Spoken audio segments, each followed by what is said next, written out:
અમદાવાદમાં ગટરમાં પડી જતા યુવકનું મોત નીપજ્યું હોવાનો મામલો સામે આવ્યો છે। ઉસ્માનપુરા અંડરપાસ પાસે ચાલી રહી છે કામગીરી દરમિયાન એક યુવક ગટરમાં પડી જતા તેનું મોત નીપજ્યું છે।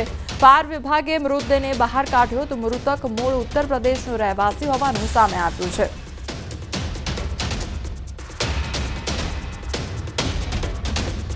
સુરતના ઊન ભેસ્તાન વિસ્તારમાં મારામારીની ઘટના બની છે। જાહેર રસ્તા પર એક યુવક પર હુમલો કરવામાં આવ્યો। અચાનક આવી એક શખ્સે મારામારી કરી તો ઘટનાના સીસીટીવી ફૂટેજ સામે આવ્યા છે। જૂના ઝઘડાની અદાવતને લઈને મારામારી કરવામાં આવી છે તો પોલીસે આરોપીને ઝડપીને કાર્યવાહી હાથ ધરી છે। આરોપી માથાભારે અને તકરારી સ્વભાવનો હોવાનું સામે આવ્યું છે। તો મારામારી કરવાનો મામલો સામે આવ્યો છે અને આખો વિડીયો આખી જે ઘટના છે તે સીસીટીવી કેમેરામાં કેદ થઈ છે કે જ્યાં માથાભારે શખ્સ જોવા મળી રહ્યો છે। બીજી તરફ આ જે આરોપી છે તે માથાભારે અને તકરારી સ્વભાવનો હોવાનું પણ સામે આવ્યું છે। અત્યારે તેની ધરપકડ કરી લેવામાં આવી છે અને વધુ તપાસ હાથ ધરવામાં આવી છે। આખી ઘટના સીસીટીવી કેમેરામાં કેદ થઈ છે।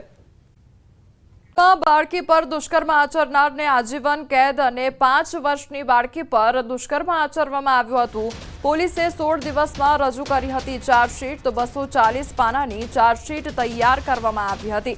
તો બાળકી પર દુષ્કર્મ આચરવાનો મામલો સામે આવ્યો હતો। 5 વર્ષની બાળકી પર દુષ્કર્મ આચરવામાં આવ્યું હતું અને સુરતમાં બાળકી પર દુષ્કર્મ આચરનારને હવે આજીવન કેદની સજા ફટકારવામાં આવી છે।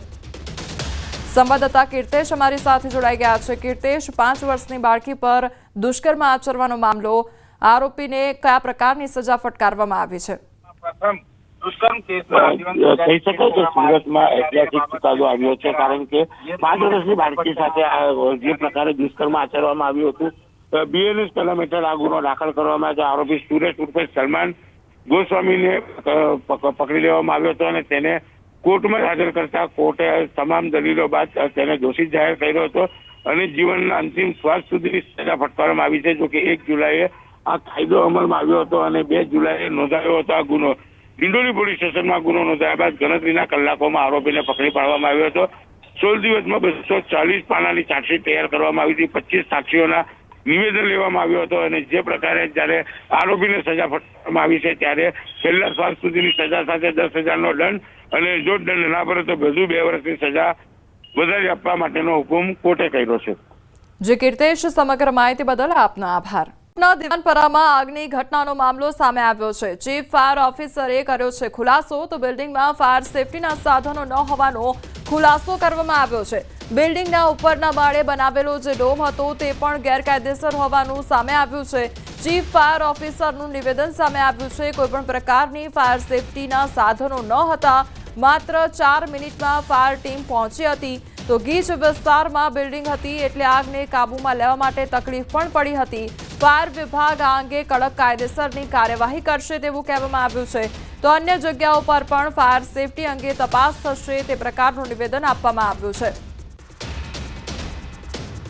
તો દિવાનપરા વિસ્તારમાં આગ લાગવાની આ ઘટના સામે આવી અને ત્યારબાદ તપાસ કરવામાં આવી તો એક બાદ એક ખુલાસા થયા છે। જે ફાયર સેફટીના સાધનો હોવા જોઈએ તે સાધનો પણ નહોતા। આ સાથે જે ઉપરનો માળ બનાવવામાં આવ્યો હતો તે પણ જે ડોમ બનાવવામાં આવ્યો હતો તે પણ ગેરકાયદેસર હોવાનું સામે આવ્યું હતું। તો તમામ જે તકેદારી છે અત્યારે રાખવામાં આવી રહી છે। બીજી તરફ તપાસ પણ કરવામાં આવી રહી છે। ફાયર સેફટી અંગે જે અન્ય સ્થળો છે ત્યાં આગળ પણ તપાસ હાથ ધરવામાં આવી છે।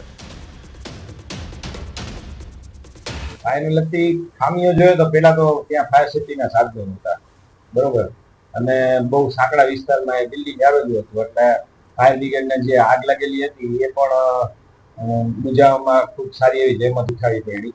હવે સફાઈ કામ ચાલુ હતું ત્યારે એક મેગ્નેટ મશીન અમારું પોલિશિંગનું ચાલુ હતું છેલ્લા કામ માટે। એ ક્લીન કરીને કરતા હતા, એમાં સ્પાર્કિંગ થયું અને એમાંથી ધુવાણા એકદમ નીકળ્યા અને એ જોવા ગયા અને પાણી છાંટવા ગયા તો એમાંથી એકદમ આગ નીકળી। સિરપને લીધા બાદ 2 બાળકોની તબિયત લથડવાનો મામલો સામે આવ્યો છે। ઘટના બાદ જિલ્લા આરોગ્ય તંત્ર દોડતું થયું છે। પીએસઆઈ દ્વારા સિરપની બોટલ તપાસ અર્થે લેબમાં મોકલવામાં આવી છે તો બાળકોને સિરપ આપનાર તબીબને કસ્ટડીમાં લેવામાં આવ્યા છે। સારવાર કરતા તબીબનો જવાબ લેવામાં આવ્યો છે તો સિદ્ધપુરના ડોક્ટર અશ્વિન ધમપુરી ગામમાં પ્રાઇવેટ ક્લિનિક ચલાવે છે। ડોક્ટર અશ્વિને સોડેક્સ DC નામની કફ સિરપ બાળકોને આપી હોવાનું પ્રાથમિક તારણ છે। આરોગ્ય વિભાગ અધિકારીઓ પહોંચ્યા છે પ્રમુખ સ્વામી હોસ્પિટલ. બંને બાળકોની તબિયતની ચકાસણી કરી રિપોર્ટ તૈયાર કરવામાં આવ્યા છે. ડ્રગ્સ વિભાગના અધિકારીઓ પણ સ્થળ સેમ્પલ લેવા માટે પહોંચ્યા છે. બાળકોને આપવામાં આવેલી કફ સિરપ વિશે માહિતી મેળવવાનો પ્રયાસ શરૂ કરવામાં આવ્યો છે. આરોગ્ય અધિકારીએ કહ્યું છે કે કસૂરવારને છોડવામાં નહીં આવે તો તબીબી અને તકનીકી બંને સ્તરે તપાસની કાર્યવાહી ચાલુ છે. આજરોજ તપાસમાં પીડિયાટ્રિશિયન બાળરોગ નિષ્ણાંત છે એની મુલાકાત પણ લીધી છે. બાળકોની રૂબરૂ મુલાકાત લેતા બંને બાળકો બિલકુલ સાજા છે, એમને કોઈ તકલીફ નથી અને આ બાબતમાં જે પણ કાર્યવાહી સરકારશ્રીના નિયમ પ્રમાણે કરવાની હોય એ અમે કરી રહ્યા છીએ.